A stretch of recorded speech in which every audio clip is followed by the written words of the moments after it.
प्रश्नकर्ता, पिछले वर्ष मैं यहाँ आया था। अब पुनः मैं आपके समक्ष हूँ। कौन सी बात है मुझे यहाँ खींच लाती है, यह तो मैं नहीं जानता, पर ना जाने क्यों मैं आपको भूल नहीं पाता। महाराज, कुछ भूल जाया करते हैं, कुछ नहीं भूल पाते।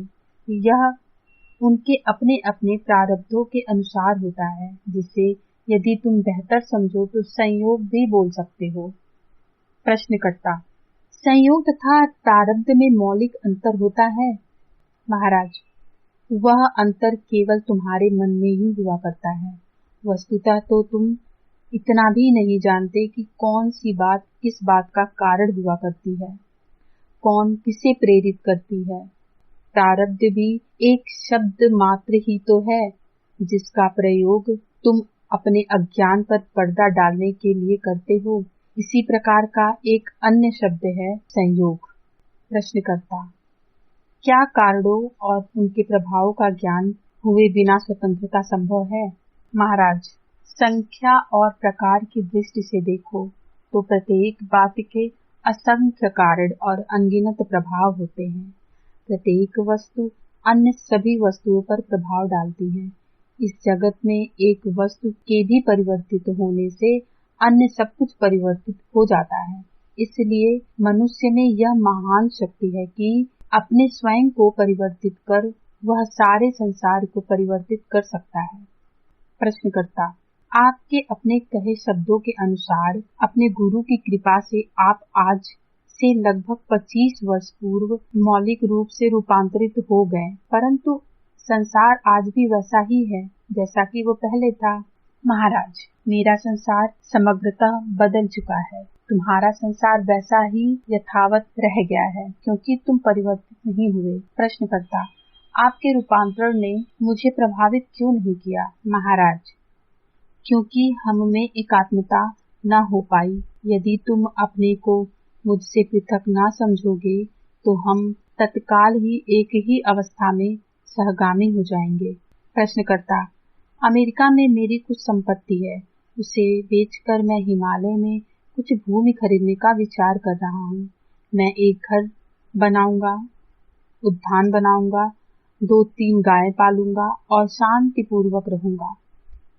लोग कहते हैं कि संपत्ति और शांति को साथ साथ पा सकना और टिकाए रखना संभव नहीं होता, और बहुत संभावनाएं हैं कि इस स्थिति में मैं तुरंत ही स्थानीय अधिकारियों, पड़ोसियों और चोरों आदि से स्वतंत्र हो जाऊंगा। ऐसा होना अपरिहार्य है। महाराज, जिस बात की अभी तुम्हें कल्पना भी शायद ना होगी, वह भी हो सकता है। तुमसे मिलने के लिए आने वालों का अंतहीन तांता भी बंध सकता है, जो तुम्हारे निवास स्थल को किसी धर्मशाला सा समझकर बेरोक टोक प्रयोग करने लगेंगे। इससे उचित तो यही होगा कि जीवन जिस रूप में सामने आए उसे स्वीकार करो। अपने घर जाओ, अपनी पत्नी की प्रेम और ध्यान पूर्वक देखभाल करो।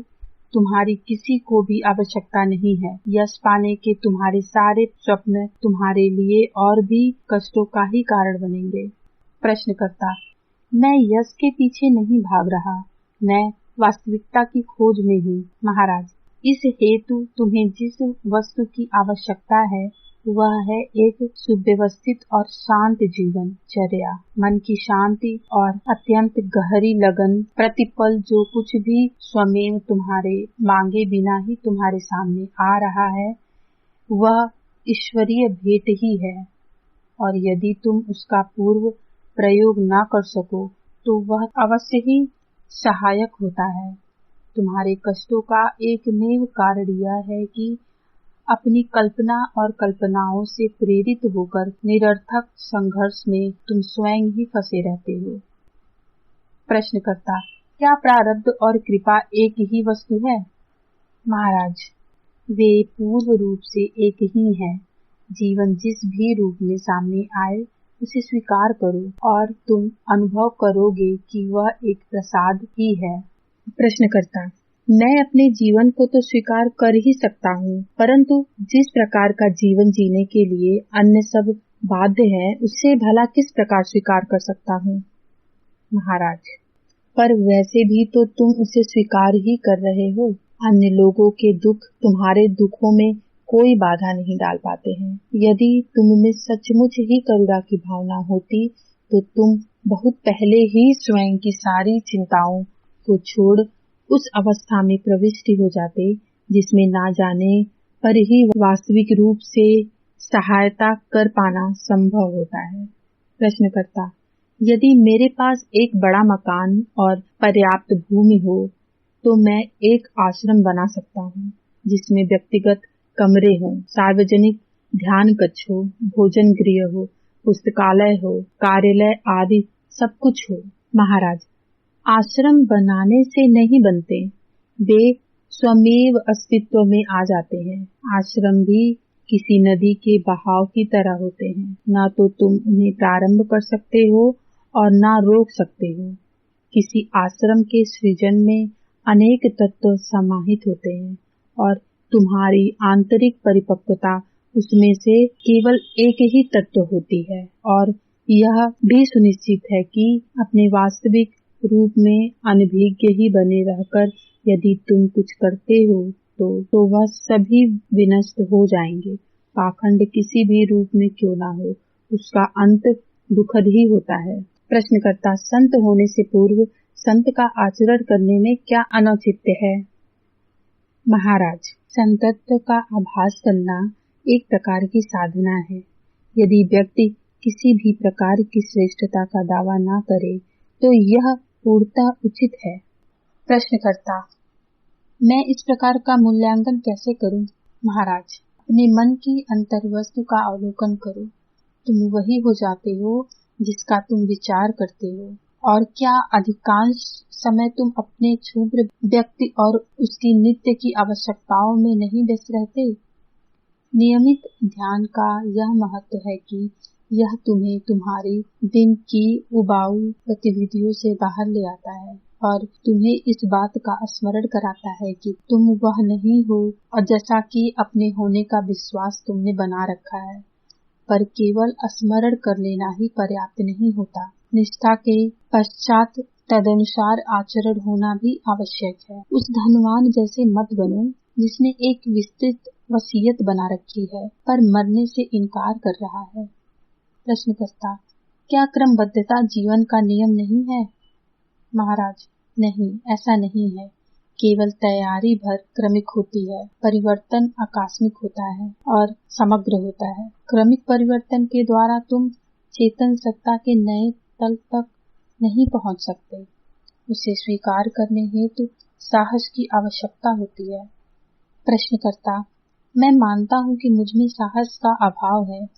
महाराज, ऐसा इसलिए है क्योंकि तुम अभी पूर्ण रूप से आश्रित नहीं हो। पूरी निष्ठा होने पर आकांक्षा तथा साहस दोनों जागृत होते हैं, और ध्यान ऐसी ही एक कला है समझ के माध्यम से विश्वास की उपलब्धि करवाती है। ध्यान में होता यह है कि तुम्हें दी गई शिक्षा पर उसके सारे पक्षों पर गौर करते हुए बारंबार तब तक चिंतन करते रहते हो जब तक कि स्पष्ट रूप से वस्तु के प्रत्यक्ष हो जाने के फलस्वरूप तुम में आत्मविश्वास उत्पन्न नहीं हो जाता, और यह आत्मविश्वास ही तुम्हारे कर्म की प्रेरणा बन जाए। निष्ठा और आचरण परस्पर अविभाज्य होते हैं। यदि निष्ठा जागृत हो जाने पर भी तुम्हारी तदनुसार आचरण नहीं हो रहा है तो अपनी निष्ठाओं की परीक्षा करो। तुममें साहस का अभाव है, ऐसा दोष स्वयं पर मत लगाओ। स्वयं की हीनता की भावना तुम्हें कहीं न ले जा सकेगी। अस्पष्टता और भावना का बल ना हो तो संकल्प से क्या लाभ है? प्रश्नकर्ता, भावना के बल से आपका क्या तात्पर्य है? क्या इसका तात्पर्य यह है कि मुझे अपनी कामनाओं के विपरीत नहीं चलना चाहिए? महाराज, तुम अपनी कामना के विपरीत वैसे भी न चल पाओगे। केवल स्पष्टता ही पर्याप्त होती है। ऊर्जा तभी उठती है जब तुम्हें प्रेम विद्यमान होता है। तुम्हें कर्म से प्रेम होना चाहिए। फिर यह बात अधिक महत्व नहीं रखती कि तुम्हारे प्रेम का क्या रूप है और उसका विषय क्या है। अस्पष्टता और सदायस्ता ये अभाव के साहस विनाशात्मक हो जाता है। प्रायः युद्धरत लोग भी आश्चर्यजनक साहस से भर जाते हैं। पर उससे क्या होगा?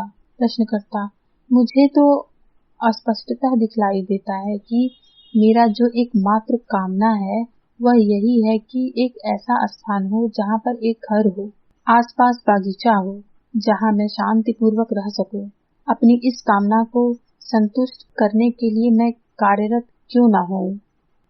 महाराज: अवश्य ही कार्यरत हो जाओ, पर अवश्यंभावी और अप्रत्याशित को मत भुला बैठो। वर्षा न हुई तो तुम्हारा बाग हरा भरा न रहेगा। यदि तुम्हें चुनौती स्वीकार करनी है तो इसके लिए तुम में साहस भी होना चाहिए। प्रश्नकर्ता: पर्याप्त साहस जुटाने के लिए मुझे थोड़ा समय लगेगा। मुझे विचलित ना करें। पहले मुझे इतना परिपक्व हो जाने दीजिए कि मैं कुछ कर पाऊं। महाराज: यह सारा दृष्टिकोण ही अपने आप में त्रुटिपूर्ण है। कर्म में विलंब करने का अर्थ हुआ कर्म को छोड़ ही दिया जाना। संभव है कि अन्य कर्मों को करने हेतु अन्य अवसर मिले, पर यह क्षण तो खो ही जाता है सदा के लिए। किसी भी तरह की तैयारी सदा भविष्य के ही संदर्भ में हो सकती है। इस पल के लिए कोई तैयारी कर पाना संभव ही नहीं है। प्रश्नकर्ता: भविष्य के लिए तैयारी करने में क्या अनुचित है?